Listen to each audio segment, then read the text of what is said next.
Hello friends, welcome to my YouTube channel. Friends, GS two lecture series का 51 यानी 51वां number lecture है। आज हम लोग first past the post versus proportional representation system के बारे में पढ़ने वाले हैं। फ्रेंड्स, आशा है कि इससे पहले जो भी वीडियोज आए हैं उसको आप सब लोगों ने देख लिया है। अगर ऐसा नहीं किया तो जीएस टू का प्लेलिस्ट बना हुआ है, जाइए देखिए और अपना नोट्स बना लीजिए। फ्रेंड्स, अगर ये वीडियो सीरीज आपको फ़ायदा कर रहा है, अगर आपको लग रहा है कि 1% भी ज्ञान हो रहा है, कोर्स सही से चल रहा है, समझ में आ रहा है, तो बस इसको शेयर करना मत भूलिएगा। और साथ ही अगर आप नए हैं मेरे चैनल पे तो उसको सब्सक्राइब कर लीजिएगा। अभी और भी बहुत सारे कोर्स आने वाले हैं। जीएस 2 खत्म होगा, जीएस 3 आएगा, जीएस 1 आएगा, जीएस 4 आएगा, सोशियोलॉजी का ऑप्शनल भी आएगा, सीसेट आएगा, ऐसे आएगा, सब कुछ आएगा। ठीक है, धीरे धीरे सब मैं करने वाला हूँ, तो इसको मिस मत कीजिएगा। आप लोगों के लिए मैं पूरा जी जान लगा करके जो है कोर्स लेकर के आने वाला हूँ। बस आप लोगों को सब्सक्राइब करना है, शेयर करना है, और जब भी क्वेश्चन पूछता हूँ तो उसके लिए कमेंट कर देना है। ठीक है, लाइक वगैरह करते रहिएगा फ्रेंड्स। तो आइए आज शुरू करते हैं ये लेक्चर। पहले हम लोग जानेंगे एपीटीपी के बारे में, फिर जानेंगे प्रोपोर्शनल रिप्रेजेंटेशन के बारे में। ठीक है, देखिए अब एपीटीपी क्या है। First past the post system जो है इसमें कहते हैं कि in FPTP a party with the highest votes gets the seat even if it doesn't win a majority. मतलब अगर हम एक लेमैन लैंग्वेज में अगर हम बात करें तो मान लीजिए कहीं पे चुनाव हुआ, वहां पे 5 लोग जो है चुनाव में उम्मीदवार के रूप में खड़े हुए, ए बी सी डी और ई। मान लीजिए इसमें से जो ए है उसको 50 वोट मिला, बी को जो है वो 40 वोट मिला, सी को 30 वोट मिला, डी को 20 वोट मिला और ई को 10 वोट मिला। तो हाईएस्ट किसको मिला? ए को मिला। तो जिसको हाईएस्ट मिला वो जीत गया। ठीक है, ऐसा जिसके पास सबसे ज्यादा वोट्स होगा वही जो है जीतेगा। जरूरी नहीं है कि वो मेजोरिटी में हो, मतलब ज्यादा नंबर ऑफ वोट्स होंगे, वोट का परसेंटेज ज्यादा होगा उसके पास, ऐसी बात जरूरी नहीं है। इसीलिए ये जो एपीडीपी है इसको सिंपल मेजोरिटी सिस्टम भी कहते हैं।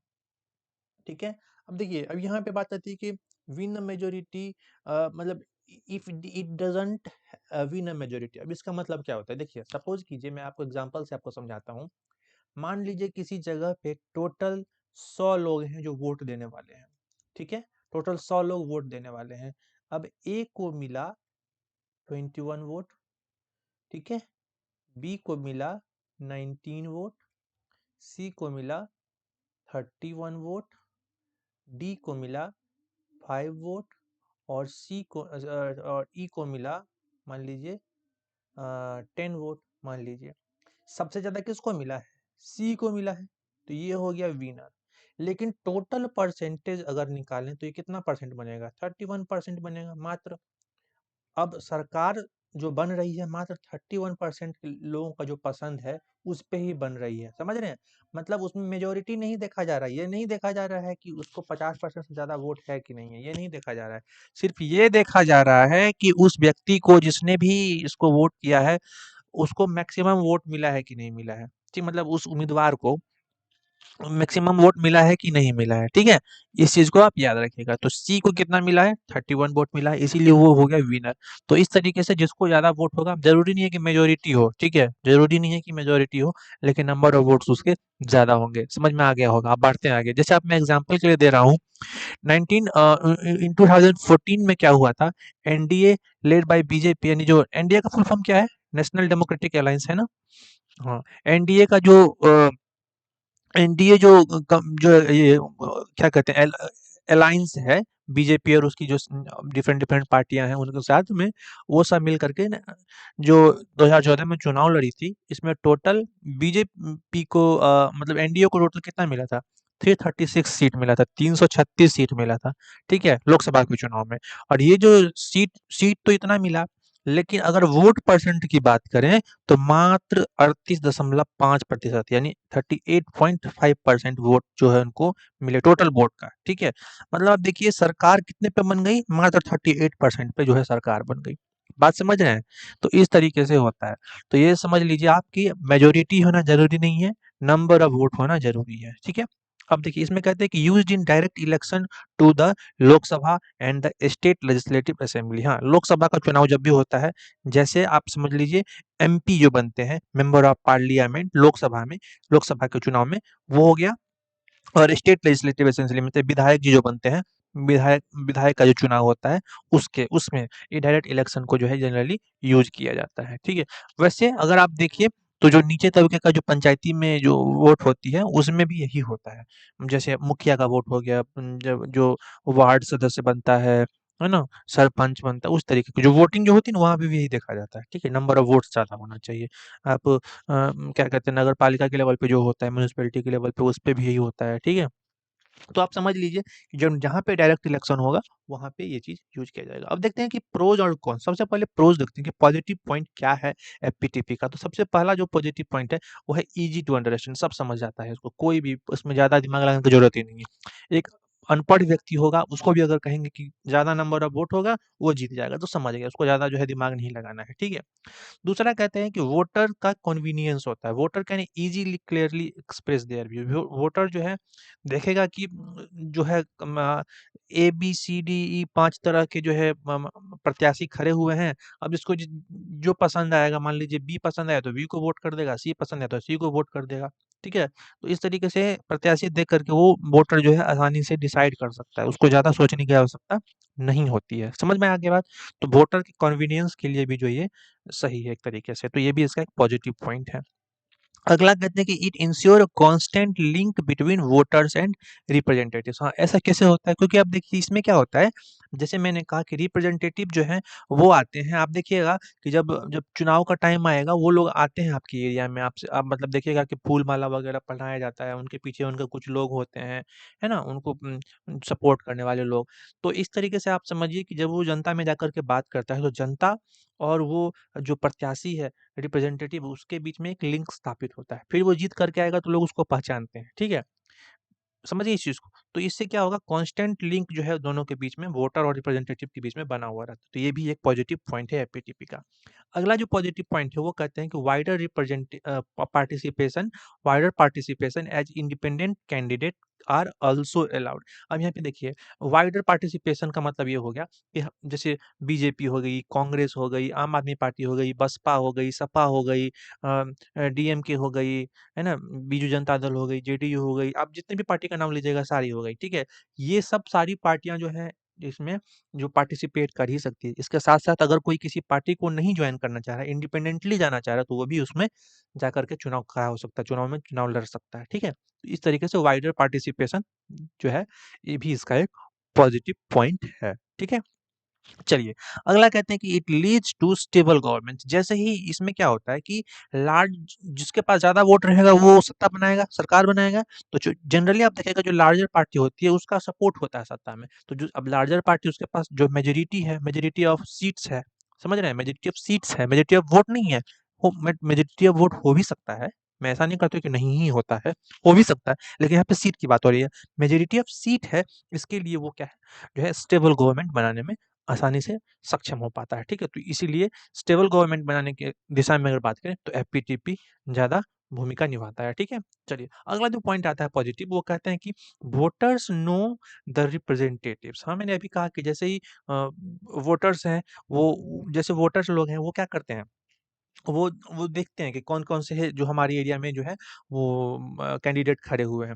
तो एक तो कैंडिडेट खुद जाकर के मिलता भी है और दूसरा आप देखिएगा कि जो इलेक्शन कमीशन ने क्या कह दिया है कि जो भी आपके तरफ से मतलब किसी भी पार्टी की तरफ से चुनाव में खड़ा होगा उम्मीदवार, उसकी सारी जानकारी जो है उसकी इंटरनेट पे डालना पड़ेगा। आप देखिएगा जिस इलाके में चुनाव होगा, वहाँ पे जो है बराबर जो है पेपर में छपेगा, डिफरेंट-डिफरेंट अखबार में छपेगा, इवन इश्तिहार भी लगता है उनका। तो इस तरीके से जो है रिप्रेजेंटेटिव को जो है वोटर जो है जानने लग जाते हैं। तो ये भी एक पॉजिटिव पॉइंट आप नोट डाउन कर सकते हैं। अगला पॉजिटिव पॉइंट है यहाँ पे लेसर एक्सपेंडिचर टू एडमिनिस्ट्रेशन। हाँ, इसमें क्या होता है इसमें क्या होता है, एक्सपेंडिचर जो है एडमिनिस्ट्रेशन के लिए बहुत कम खर्चा होता है। एक्सपेंड मतलब पैसा कम खर्चा होता है। इसमें ज़्यादा जो बड़ा एरिया है वहाँ भी ये जो है कवर अप हो जाता है तो कम कम खर्चे में, ठीक है? तो इस चीज़ को अभी आप ध्यान में रखिएगा कि एक्सपेंडिचर भी इसमें एडमिनिस्ट्रेशन के लिए कम लगता है, ठीक है? चलिए आगे बढ़ते हैं कि fairly quick to count the votes and declare the winner. अब देखिए इसमें सिंपल सी बात है, वोट पड़े हैं, जिसके नाम से वोट पड़े हैं उसको गिन लेगा तो क्विकली आप इसको काउंट भी कर सकते हैं और विनर भी डिक्लेयर कर सकते हैं। ये भी एक फेयर वे में मतलब ये चीज़ किया जा सकता है, ये भी एक इसका पॉजिटिव पॉइंट लिखा जा सकता है। अब देखते हैं कि इसके कॉन्स क्या हैं और इसी के तहत हम ये भी जान लेंगे कि क्या ऐसे इश्यूज़ हैं जो एफपीटीपी से रिलेटेड हैं। दोनों एक ही चीज़ है, ठीक है? अब देखिए सबसे पहला कहते हैं कि disproportionate vote of each vote. हाँ, इसका मतलब ये हो गया कि प्रत्येक वोट की जो वैल्यू है disproportionate value of each vote, ठीक है? मतलब क्या हुआ डिस्प्रपोर्शनेट वोट वोट का मतलब क्या हुआ देखिए मैं बताता हूँ। जैसे मान लीजिए सपोज कीजिए कि लद्दाख में आप देखिए लद्दाख में एक सीट है एमपी का। अब लद्दाख में जो कोई विनर होगा हो सकता है कि उसको 5000 वोट मिला हो, ठीक है? 5000 वोट मिला तो ये भी एक सीट जीत के आ रहा है, एक सीट जीत के आ रहा है। और मान लीजिए यूपी का कोई सीट है उत्तर प्रदेश का, ठीक है? वहाँ पे मान लीजिए 5 लाख वोट मिला हो उसको, जो जीता है उसको, तो इसको भी 1 सीट ही मिला, मतलब 5 लाख वोट पा कर के भी इसको 1 सीट मिला, है ना? और 5000 वोट पा कर के भी इसको 1 सीट मिला। तो देख रहे हैं प्रपोर्शन गड़बड़ हो गया ना, 1 सीट के लिए 5000 वोट ही चाहिए इसको और यहाँ पे 1 सीट के लिए 5 लाख वोट चाहिए इसको। तो इस तरीके से आप प्रपोर्शन जो है वोट का वो अलग-अलग हो जाता है। बात समझ रहे हैं? मिलना मिलना तो एक ही सीट है, तो वैल्यू जो है डिस्प्रपोर्शनेट जो वैल्यू देखा जाता है, तो ये पहला जो है कॉन्स में या इश्यूज़ में आप लिख सकते हैं, ठीक है? अगला जो इसमें इश्यू है वो कहते हैं कि leads to vote bank politics. हाँ, देखिए पीटीपी में जैसे आप देखिएगा जनता से डायरेक्ट कॉन्टैक्ट होता है। आप देखिएगा चुनाव प्रचार होता है ना?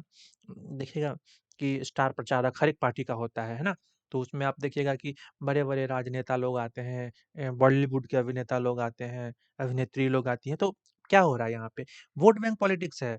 अब इस चीज़ को समझिए, पर्टिकुलर जनता को रिझाने के लिए उस कास्ट के या फिर उस रिलीजन के या फिर उससे रिलेटेड कोई स्कीम लॉन्च कर देना, तो ये सब चीज़ें देखी जाती है, ठीक है? समझ में आई? तो एक तरीके से वोट बैंक पॉलिटिक्स इसके थ्रू बढ़ता है। तो ठीक है, समझ में आ गई बात? फिर कहते हैं कि माइनॉरिटी आर अफेक्ट माइनॉरिटी को भी अफेक्ट मिल होता है। अब जैसे मान लीजिए मैंने क्या कहा जिसके पास ज़्यादा वोट होगा वो जीत जाएगा। तो जो माइनॉरिटी में वो ज़्यादा वोट ला ही कहाँ से पाएगा? समझ रहे हैं? किसी एरिया में जो मुस्लिम बाहुल्य है या यादव बाहुल्य है या मान लीजिए किसी तीसरे जात या तीसरे किसी इसका कैटेगरी से जो है ये है मतलब उसमें उसकी मेजॉरिटी है और वहाँ पे कोई माइनॉरिटी भी रह रही है तो माइनॉरिटी तो कभी नहीं जीत पाएगी चाह करके भी। तो माइनॉरिटी क्या होता है यहाँ पे अफेक्टेड हो जाता है, ठीक है? बात समझ गए? फिर अगला आता है चौथा पॉइंट आता है क्रिमिनलाइजेशन ऑफ पॉलिटिक्स। ये बहुत इंपॉर्टेंट है, इसके बारे में हमने बहुत विस्तृत में पहले भी चर्चा की है लेकिन फिर बता देता हूँ कि क्रिमिनलाइजेशन ऑफ पॉलिटिक्स जो है बढ़ता है पीटीपी से। क्यों? क्योंकि आप देखिए इसमें करना क्या है, ज़्यादा नंबर ऑफ वोट लेके आना है, तो क्रिमिनल्स को खड़ा कर देंगे, है ना? क्रिमिनल्स बाहुबली उसके डर से सब उसको वोट देंगे, एक तो ये हो गया। दूसरा ये होता है कि एक ज़माना था जब बूथ कैप्चरिंग वगैरह होता था, वहाँ पे ये क्रिमिनल लोग ही जो है बूथ कैप्चर वगैरह करते थे, ठीक है? तो एक तो ये भी चीज़ हो गया। तीसरा आप देखिएगा कि जहाँ जगह पे हिंसा फैला देता है, चुनाव के दिन लोग वोट देने के लिए ही नहीं जाते हैं। अभी हाल में ही आप देखिएगा कि वेस्ट बंगाल में चुनाव हुआ था, वहाँ भी थोड़ी बहुत हिंसा देखी गई थी। तो इस तरीके का चीज़ किया जाता है, समझ गए? तो ये क्रिमिनल्स लोग जो हैं, वो पॉलिटिक्स में उतर रहे हैं, किसी न किसी रूप में, या तो एज़ अ रिप्रेजेंटेटिव या फिर रिप्रेजेंटेटिव को सहयोग करने वाले। तो इस तरीके से क्रिमिनलाइज़ेशन ऑफ पॉलिटिक्स भी इसके थ्रू बढ़ता है। समझ में आ गई बात? बढ़ें आगे?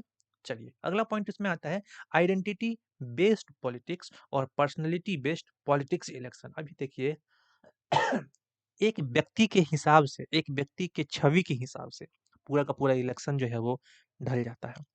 एक व्यक्ति के हिसाब से आप समझिए कि पूरी पार्टी जो है जीत जाती है। समझ रहे हैं? आप देखिए कि पॉलिटिक्स जो आजकल हो गया वो पर्सनैलिटी बेस्ड एक व्यक्ति का करिश्मा है, उसका करिश्मा देख कर के जो लोग कितने अभिभूत हैं कि उसको वोट दे देते हैं। उसको ही नहीं, उसके नाम पे कोई खड़ा होता है उसको भी वोट दे देते हैं। समझ लीजिए मैं आपको बताता हूँ, मैं जस्ट एक एग्ज़ाम्पल दे रहा हूँ। एक व्यक्ति कभी पहली खड़ा हुआ वो हार गया और वही दूसरी पार्टी से खड़ा हुआ तो वो जीत गया, है ना?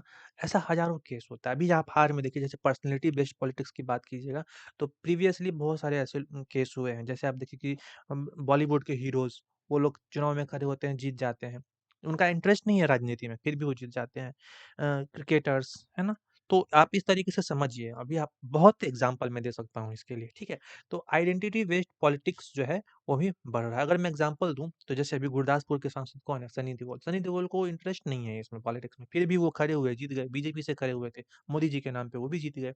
समझ रहे हैं? फिर आप देख लीजिए, एक टाइम में कांग्रेस से खड़े हुए थे गोविंदा जी, वो भी जीत गए थे।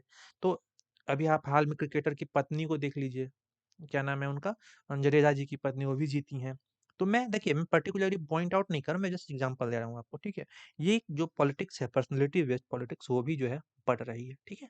समझ गए? ऐसे हज़ारों केस हैं, तो जो भी आइडेंटिटी बेस्ड और पर्सनैलिटी बेस्ड पॉलिटिक्स है, उसको भी बढ़ावा मिलता है इसमें, ठीक है? ये भी एक पॉइंट आप नोट डाउन कीजिएगा।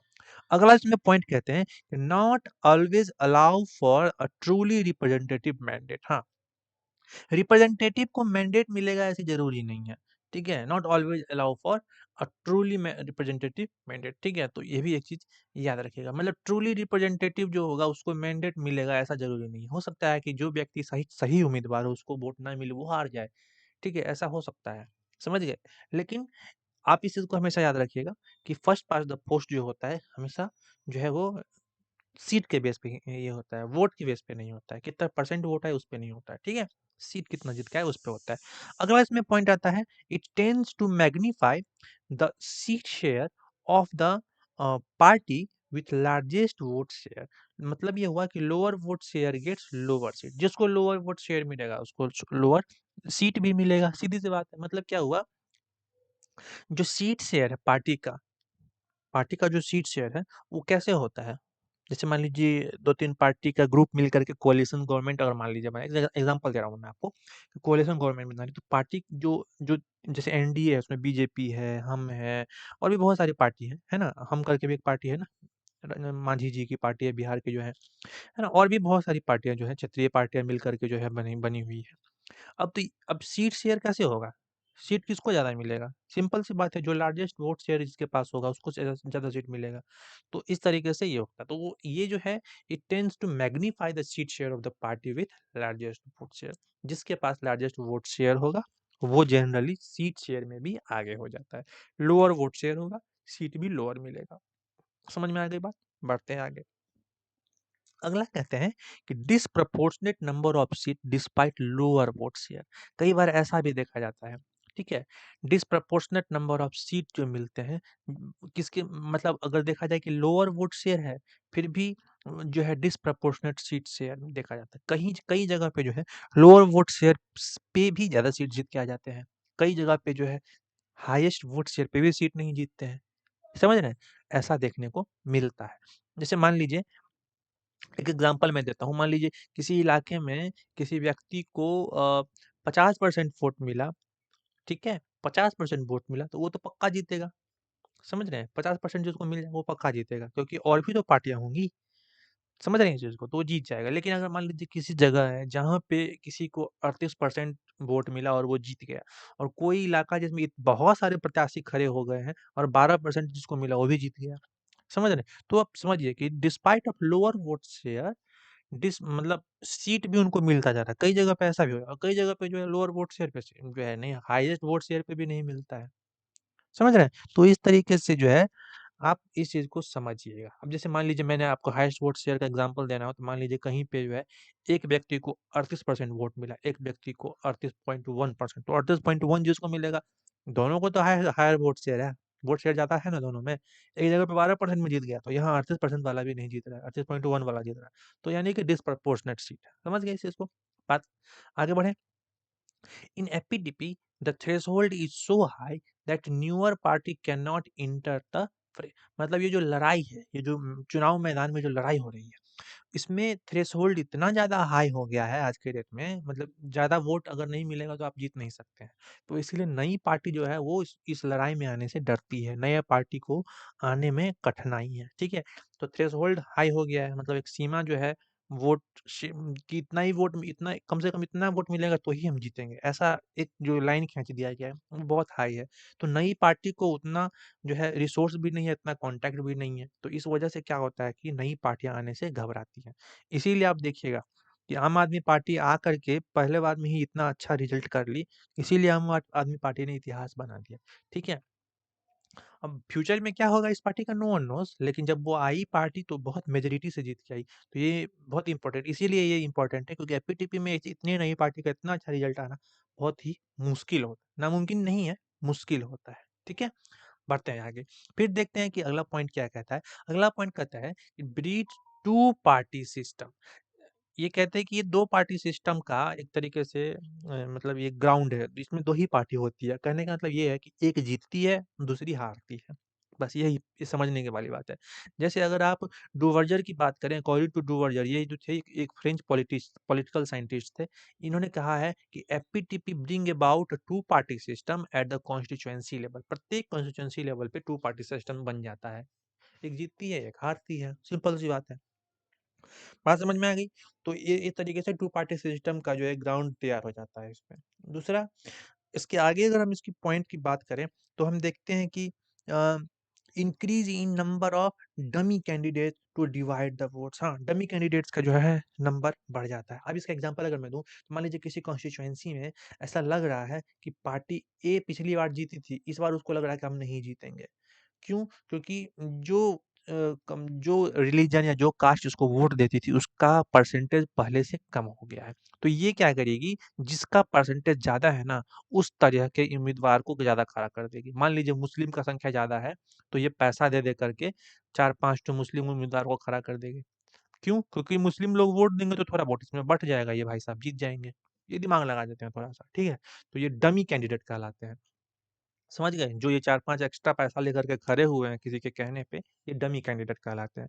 तो ये वोट को डिवाइड कर देते हैं, इससे जो व्यक्ति को फ़ायदा पहुँचना चाहिए था, उसको पहुँचा फ़ायदा मिल जाता है। तो इस तरीके से आप एपीटीपी के बारे में ओवरऑल समझ गए होइएगा। और क्लियर होगा जब हम इसको आपको इसका एग्ज़ाम्पल देंगे या फिर जब हम आपको मतलब आमने-सामने दिखाएँगे कि एपीटीपी में क्या होता है, पीआर में क्या होता है, पूरा एकदम डिफरेंस बिटवीन दीज़ 2 दिखाएँगे ना, तब आप पूरा और भी क्रिस्टल क्लियर हो जाएगा सब कुछ, ठीक है? चलिए, अब देखते हैं कि प्रोपोर्शनल रिप्रेजेंटेशन में क्या होता है। देखिए, सबसे पहले समझिए प्रोपोर्शनल रिप्रेजेंटेशन को। Proportional representation system, it refers to an electoral system, ये एक इलेक्टोरल सिस्टम है, जिसमें in which the distribution of seats corresponds closely with proportion of total vote cast for each party. अब देखिए क्या कहता है, इसमें कहता है कि प्रत्येक पार्टी के लिए जो कितना वोट मिला है, उस हिसाब से उसको उतना परसेंट सीट मिल जाएगा। 20% वोट मिला है उस पार्टी को, 20% सीट मिल जाएगा। अगर कहीं पे 100 सीट है और इसको 20% वोट मिले तो उसको 20 सीट मिल जाएगा वहाँ पे, इस तरीके से। बात समझ में आ गई आपको? तो ये होता है प्रोपोर्शनल रिप्रेजेंटेशन। समझ में आ गई? बढ़ते हैं आगे, ठीक है? देखिए वीडियो को पॉज़ करके नोट्स ज़रूर बना लीजिएगा क्योंकि नोट्स जो होगा वही आप देखिएगा तो आपको लगेगा कि हम मेहनत किए हैं। आप देख रहे हैं, सुन रहे हैं, समझ रहे हैं, फिर बाद में नहीं लगेगा कि आप पढ़े हैं, इसीलिए नोट्स बनाइए, ठीक है? नोट्स बनाना मस्ट है, समझ गए? चलिए, अगर बना लिए हैं ना पहले कहीं से पढ़ के, तो जो चीज़ नहीं लिखा है आपने नोट्स में, उसको लिख लीजिए फिर से, ठीक है? जो पॉइंट छूट गया था आपका या फिर अगर आपने एक्स्ट्रा लिखा हुआ है अपने नोट्स में, तो हमको ज़रा बता दीजिए कमेंट बॉक्स में, और भी लोगों का भला हो जाएगा, ठीक है? चलिए, बढ़ते हैं आगे। अब देखते हैं कि पीआर सिस्टम जो है प्रोपोर्शनल रिप्रेजेंटेशन उसका प्रोस क्या है? सबसे पहले देखते हैं कि equal value to equal vote. जितना वोट मिलेगा उतना सीट मिलेगा, सीधी-सी बात है। तो हर एक वोट का वैल्यू बराबर है। जैसे एपीटीपी में डिस्प्रोपोर्शनेट था वैसा नहीं है यहाँ पे इक्वल वोट होता है, ठीक है? इक्वल वोट का इक्वल वैल्यू होता है। दूसरा कहता है कि it leads to inclusive government. Inclusive government बनाता है, मतलब क्या हुआ कि इसमें प्रत्येक अ, व्यक्ति, प्रत्येक कम्युनिटी जो है रिप्रेजेंट रिप्रेजेंट करते हैं। मतलब ये हुआ कि जो व्यक्ति जिसको वोट देगा, उस हिसाब से उसको उतना सीट मिल जाएगा। समझ रहे हैं? माइनॉरिटी का जैसे आवाज़ दब जाता था एपीटीपी में, वैसे इनका दबता नहीं। मान लीजिए माइनॉरिटी का 5% का वोट शेयर है, तो 5 सीट भी इनको मिल जाएगा, 5% सीट भी इनको मिल जाएगा। समझ रहे हो? तो माइनॉरिटी का भी आवाज़ जो है वो सदन में गूंजेगा। समझ रहे हैं? 5 अगर एक ही बंदा है उसका तो बोलेगा तो कम से कम समझ में तो लोगों को आएगा कि उनकी समस्याएँ क्या है। और कोई नहीं रहेगा तो समझेगा कैसे? समझ रहे हैं? इसीलिए सबका इसमें जो है एक तरीके से रिप्रेजेंटेशन हो जाता है। तीसरी जो इसकी पॉजिटिव पॉइंट है वो कहते हैं कि नो बाय इलेक्शन। इसमें बाय इलेक्शन नहीं होता है। जैसे अपने यहाँ देखिएगा इंडिया में क्या सोचा, कोई अगर मान लीजिए चुनाव हुआ, जीता और वो किसी कारण से जो है उस पद से हट गया या मर गया, है ना? कुछ भी ऐसा अगर ये हुआ तो उस जगह पे उपचुनाव होता है, बाय इलेक्शन होता है। ये सिस्टम वहाँ नहीं है। ठीक है? मतलब जहाँ पे भी पीआर होता है, जनरली यूएसए की बात अगर आप कर लीजिए, क्रिस्टल क्लियर रहेगा। एफपीटीपी में इंडिया याद रखिए और पीआर में यूएसए याद रखिए, ठीक है? तो उसमें क्या होता है, बाय इलेक्शन का कॉन्सेप्ट नहीं है। Party can replace candidate without by election, ठीक है? ठीक है? पार्टी किसी भी कैंडिडेट को हटा करके किसी भी दूसरे कैंडिडेट को वहाँ पे जो है इंक्लूड कर सकती है, ठीक है? वहाँ पे कैंडिडेट चुनाव नहीं लड़ता है, पार्टी चुनाव लड़ती है, समझ गए? देखिए, अगला कहते हैं कि avoid the anomalous result of plurality majority system, मतलब हाँ, यहाँ पे जो है जो एक तरीके से एनोमलस रिजल्ट आता है, असंगत जो रिजल्ट आता है प्लोरिटी की वजह से या फिर मेजोरिटी सिस्टम वाला, उस तरह का कुछ नहीं है। इसमें माइनॉरिटी को भी उसे सीट शेयर मिलेगा, मेजोरिटी को भी सीट शेयर मिलेगा, समझ गए? तो इस तरीके का जो व्यवस्था है उसको ये अवॉइड करता है, ये भी इसमें एक पॉजिटिव पॉइंट देखने को मिलता है। अगला कहते हैं कि produce a better representative legislature, एक बेटर रिप्रेजेंटेटिव लेजिस्लेचर जो है बनाने का ये काम करता है। क्यों? क्योंकि इसमें सबको आवाज मिल रहा है, मेजोरिटी को भी माइनॉरिटी को भी, समझ रहे हैं? इसीलिए बेटर है तरीके से। फिर आता है कि it facilitates minority parties, it facilitate minority parties access to representation, minority party access to the representation. अब यहाँ पे देखिए, जो माइनॉरिटी पार्टी है उसको भी एक्सेस मिलता है रिप्रेजेंट करने के लिए, इसी की बात मैंने कहा था अभी कि माइनॉरिटी को भी रिप्रेजेंट करने की बात में, तो ये भी पॉइंट आप एक नोट डाउन कर लीजिएगा। अगला जिसमें पॉइंट आता है वो कहता है कि it encourage parties to campaign beyond the district in which they are strong, ऐसी पार्टी, ऐसी मतलब पार्टियां जो ऐसी मतलब एरिया में जाकर के प्रचार करेंगी जहाँ पे वो स्ट्रांग नहीं है। आप देखिएगा कि जब इंडिया में चुनाव होता है तो अमूमन जो पार्टी समझती है कि फलाने इलाके में हमारा कुछ सीट नहीं होने वाला, वहाँ हम नहीं जीतने वाले, तो वहाँ पे अपना ज़्यादा प्रयास नहीं करती है। समझ रहे हैं? अब एक कॉमन सेंस वाली बात है, अब जो व्यक्ति समझ रहा है कि पर्टिकुलर रिलीजन जो है वो इसको वोट नहीं देगी, तो वहाँ पे ज़्यादा कैंपेन नहीं होता है, कम होता है। लेकिन इसमें क्या होता है कि अगर मान लीजिए 10 व्यक्ति भी वोट कर दिया तो कुछ परसेंट वोट तो बन गया, उतना परसेंट सीट भी मिल गया एक्स्ट्रा। तो ओवरऑल इसमें काउंट होता है। पीआर में क्या होता है? ओवरऑल काउंट होता है। इसीलिए जहाँ नहीं भी वोट मिलने वाला है, जहाँ वो स्ट्रांग नहीं भी है, वहाँ पे भी जाकर के चुनाव प्रचार करता है। जो आ जाए वो आ जाए। इस तरीके का मतलब क्या क्या कहते हैं, इस तरीके का जो उनका सोचना होता है, ठीक है? तो जितना वोट उनको मिल जाएगा, वही उनके लिए काफ़ी है। वही उनको उतना परसेंट वोट शेयर बढ़ा देगा, उतना परसेंट सीट शेयर बढ़ जाएगा। सीधी-सी बात है। समझ में आ गई बात? चलिए आगे बढ़ते हैं। अगला पॉइंट कहता है कि every vote even from areas where parties electorally weak goes towards gaining another seat. इसी की मैं बात अभी कर रहा था कि उस पार्टी को अगर किसी एरिया में इलेक्टोरली वीक एरिया में जो है वो कम सीट कम वोट मिलता है, वो भी एक जगह पे उनको एक सीट जो है निर्धारित करने में काम करेगा। मान लीजिए 5% वहाँ पे वोट मिला, तो ओवरऑल 5% वो जुड़ जाएगा, तो उसको 5% सीट एक्स्ट्रा मिल जाएगा। इसी की मैं बात कर रहा था, समझ गए? तो ये सब पॉइंट को आप नोट डाउन करते चलिए। अगला जो इसमें पॉइंट आता है 9th नंबर पॉइंट, वो 9th नंबर पॉइंट क्या कहता है कि restrict the growth of regional fiefdom. हाँ, रीजनल फिefdom जो होता है, मतलब रीजनल फिefdom समझते हैं ना? फिefdom का मतलब होता है जागीरदारी टाइप का, ठीक है? अब देखिए, restrict the growth of regional fiefdom का मतलब होता है कि पर्टिकुलर रीजनल एरिया में एक किसी व्यक्ति का जो है वो है क्षेत्र राज्य जैसा टाइप का, ठीक है? मतलब उसी का चलता है, तो ये रीजनल फिefdom हो गया। तो इस तरीके का जो फिनोमेना है उसके ग्रोथ को ये रिस्ट्रिक्ट करता है। क्यों? क्योंकि उस एरिया में अगर मान लीजिए उस व्यक्ति का राज है, उसको 80% वोट मिले हैं, 20% वोट किसी और को मिले हैं, तो 20% वाला भी तो रिप्रेजेंट करेगा उस एरिया को। उस 20% जो जिसने उसको वोट दिया है, उसको तो वही 20% वाला जो है रिप्रेजेंट करेगा। तो इसीलिए इस तरीके का रीजनल फिefdom जो है वो कम हो जाता है। समझ गए? सबका मतलब इसमें आवाज़ को बरकरार रखा जाता है इसलिए। अब इसके कुछ कौन सारे इश्यूज़ हैं उससे हम देख लेते हैं। पहला देखते हैं कि it is very complex to understand, ठीक है? आम आदमी को ये समझने में मुश्किल होती है, थोड़ा इसको समझना जो है कॉम्प्लेक्स होता है। तो ये पहला इसका इश्यू है, इसका पहला कॉन्स है। दूसरा कहता है कि instability of government. Generally coalition government यहाँ पे बनती है, तो यहाँ पे इंस्टेबिलिटी देखी जाती है। इंस्टेबिलिटी का मतलब ये हुआ कि वोट शेयर के हिसाब से बनेगा। अगर मान लीजिए मेजॉरिटी नहीं है, तो मान लीजिए एक के पास 40% वोट है, एक के पास 10% है, 20% है, 20% है। तो अब क्या हो रहा है? 50% जो पूरा कर लेगा उसका सरकार बन जाएगा। अब 40% वाला के साथ कोई मिल ही नहीं रहा है। चाहे स्टार्टिंग में 10% वाला मिला था, बीच में छोड़ दिया उसका साथ, उन लोगों के साथ मिल गया। तो ऐसा होता है। समझ गए? समझ गए? तो इस तरीके से इसमें इंस्टेबिलिटी थोड़ा ज़्यादा होती है। अपने एफपीटीपी वाले में थोड़ा स्टेबल गवर्नमेंट होता है। फिर हो गया 3rd नंबर पॉइंट इसमें कि eliminates link between people and government, क्योंकि इसमें रिप्रेजेंटेटिव होते ही नहीं है, जैसा मैंने कहा कि इसमें पार्टी चुनाव लड़ती है, रिप्रेजेंटेटिव होते नहीं, इसकी वजह से जो है link between people and government जो है वो एलिमिनेट हो जाता है, बरकरार नहीं रह पाता है। समझ गए? बढ़ते हैं आगे। अगला कहते हैं कि लॉजिस्टिकल डिफरेंसेस भी देखने को मिलता है। क्या मतलब? जैसे मान लीजिए कि लार्ज पॉपुलेशन कॉन्स्टिट्यूएंसी है, it's implementation becomes impractical and administratively difficult. जिस जिस इलाके में थोड़ा पॉपुलेशन लार्ज है या लार्ज कॉन्स्टिट्यूएंसी है, वहाँ पे ये पीआर जो है, प्रोपोर्शनल रिप्रेजेंटेशन का जो इम्प्लीमेंटेशन है वो भी जो है इम्प्रैक्टिकल होता है, क्योंकि बड़े एरिया में जो है सही तरीके से इसका इम्प्लीमेंटेशन नहीं हो पाता है, ठीक है? और उसके साथ ही ये एडमिनिस्ट्रेटिव कली जो है, मतलब एडमिनिस्ट्रेशन भी उस एरिया में थोड़ा डिफिकल्ट हो जाता है, समझ गए? तो इसमें लॉजिस्टिकल डिफिकल्टीज देखने को मिलता है, समझ गए?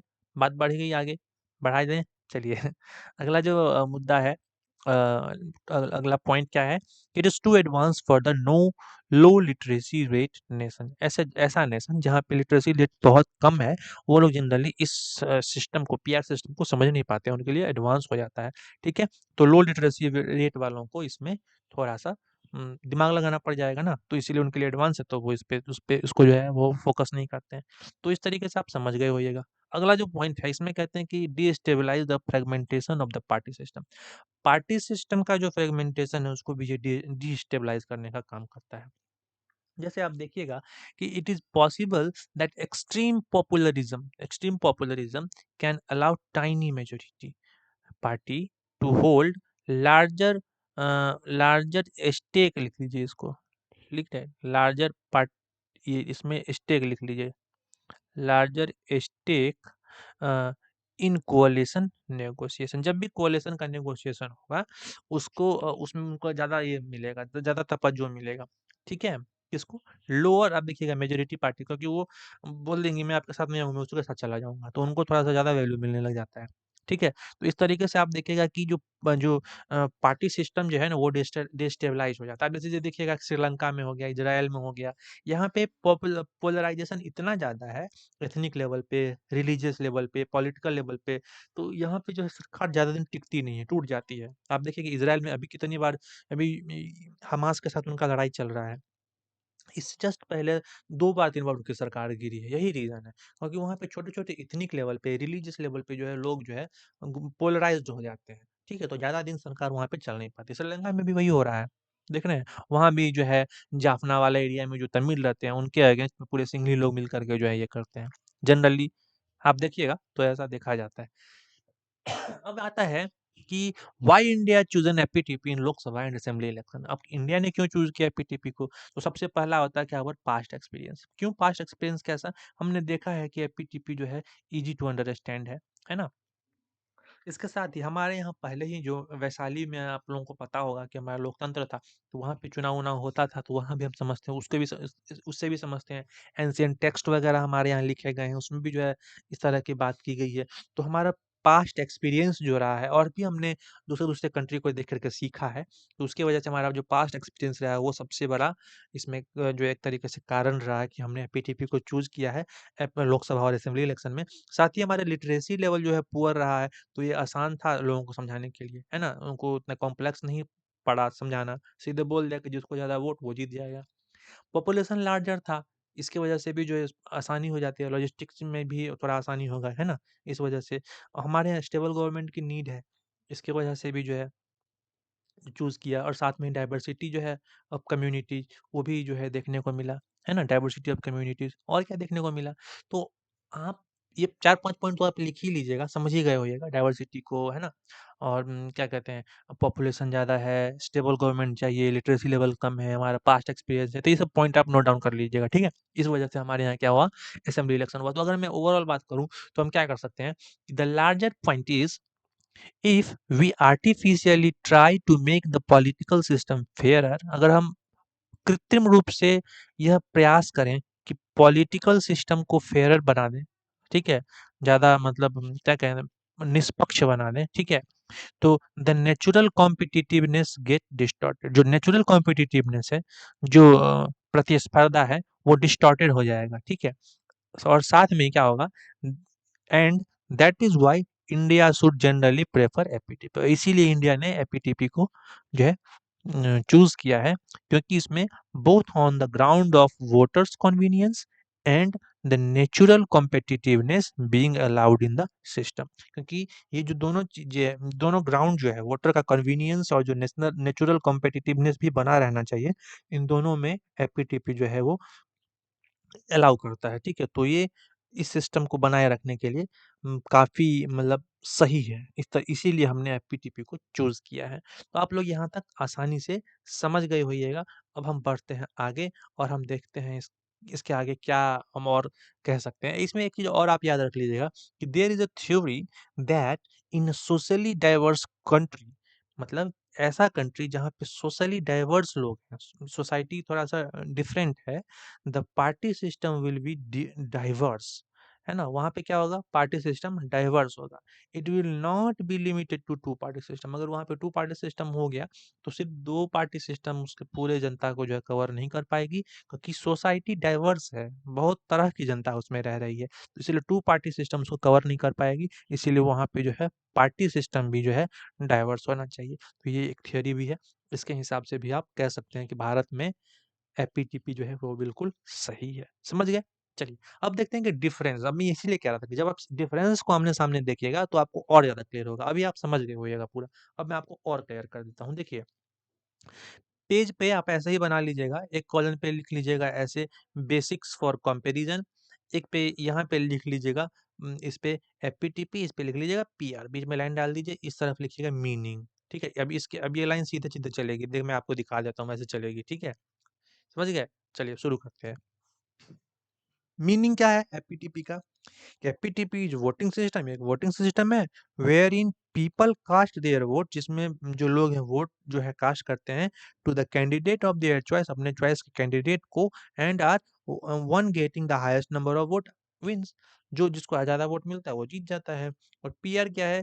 पीआर इज इलेक्टोरल डिवाइस, ये भी एक तरह का इलेक्टोरल डिवाइस है, जिसमें इन विच seats are allowed to political parties on the basis of number of votes polled for them, जितना नंबर ऑफ वोट उनके लिए पोल किया जाएगा उतना परसेंट सीट उनको एलोकेट कर दिया जाएगा पॉलिटिकल पार्टीज को।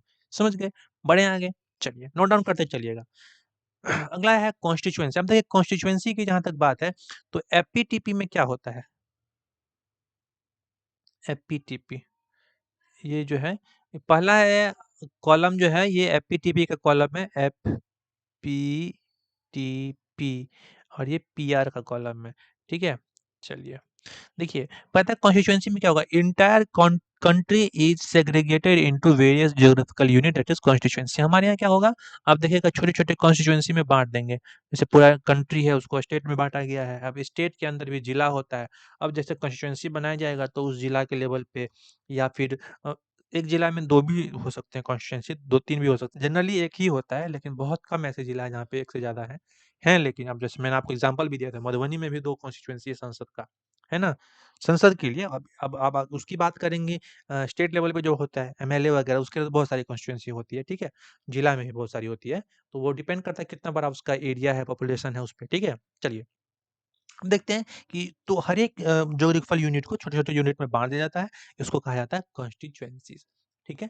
लेकिन पीआर में क्या होता है, इसमें large geographical area termed as constituency, यहाँ पे बड़ा एरिया जो है वही भी एक कॉन्स्टिट्यूएंसी होगा। जैसे आप अगर मैं यूएसए की बात करूँ, तो यहाँ पे एक कॉन्स्टिट्यूएंसी हो जाएगा टेक्सास, एक हो जाएगा आपका मान लीजिए कैलिफोर्निया, एक हो जाएगा न्यूयॉर्क, एक हो जाएगा वाशिंगटन डीसी, एक हो जाएगा ओरेगॉन, है ना? इस तरीके से, समझ रहे हैं?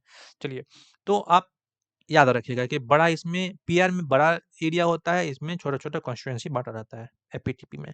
एपीटीपी में जो रिप्रेजेंटेटिव्स होते हैं, इसमें कहते हैं कि one representative is elected from each constituency, एक ही कंस्टिट्यूएंसी से एक ही रिप्रेजेंटेटिव जीत के आता है।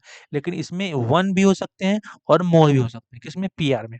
पीआर में 1 भी हो सकते हैं, 1 से ज़्यादा रिप्रेजेंटेटिव हो सकते हैं, और that can be elected from the one constituency. ठीक है? अगला कहते हैं कि वोटिंग की जहाँ तक बात होती है, तो votes are casted for candidates, किसमें? एपीटीपी में। एपीटीपी में वोट्स जो है कैंडिडेट के लिए कास्ट किया जाता है, जबकि पीआर में votes are casted for party, party के हिसाब से वोट को कास्ट किया जाता है। ठीक है, बढ़े आगे। अगला आता है सीट्स। सीट्स की जहां तक बात है, एपीटीपी में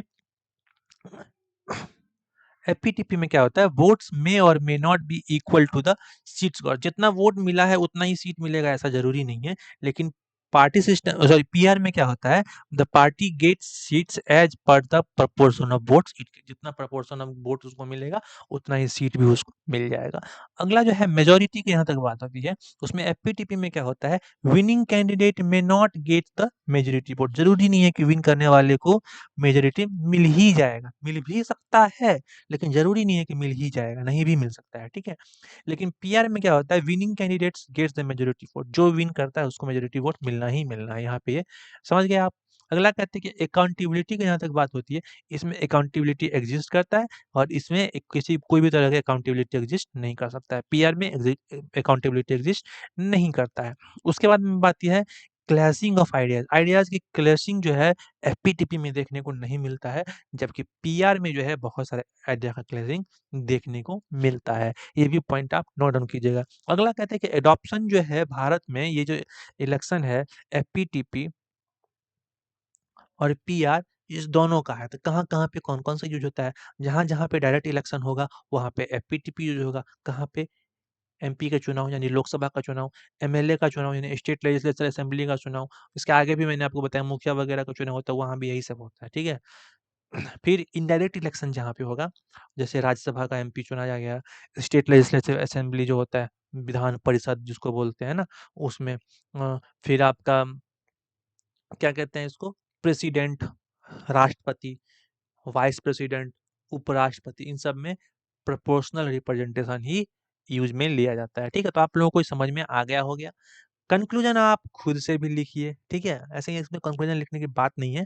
आपको या तो एफपीटीपी पूछा जाएगा, ठीक है, या तो आपको एफपीटीपी पूछा जाएगा या फिर आपको पीआर पूछा जाएगा, ठीक है। तो अगर मान लीजिए एफपीटीपी पूछा जाता है तो इसके बारे में लिख दीजिएगा और इससे रिलेटेड जो है कंक्लूजन लिखिएगा, इसका पॉजिटिव पॉइंट थोड़ा ज़्यादा दिखाइएगा, ठीक है, और नेगेटिव भी दिखाना है दोनों को। मतलब जब आप कंक्लूजन लिखते हैं ना, तो कंक्लूजन में एक चीज़ याद रखिए कि बैलेंस करके रखना है, एक ही पक्ष में नहीं मुड़ जाना है। अगर कुछ पता है कि कोई टॉपिक है वो बिल्कुल गलत है, मतलब वो चीज़ होना ही नहीं चाहिए, जैसे करप्शन हो गया तो बिल्कुल नहीं होना चाहिए, तो आप करेक्शन पे हमेशा जो है पॉजिटिव में लिखिएगा, वहाँ पे नेगेटिव नहीं दिखाइएगा।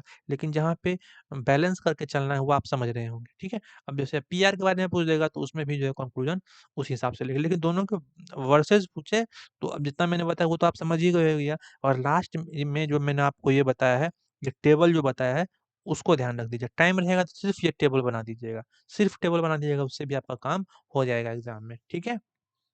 बात समझ में आई?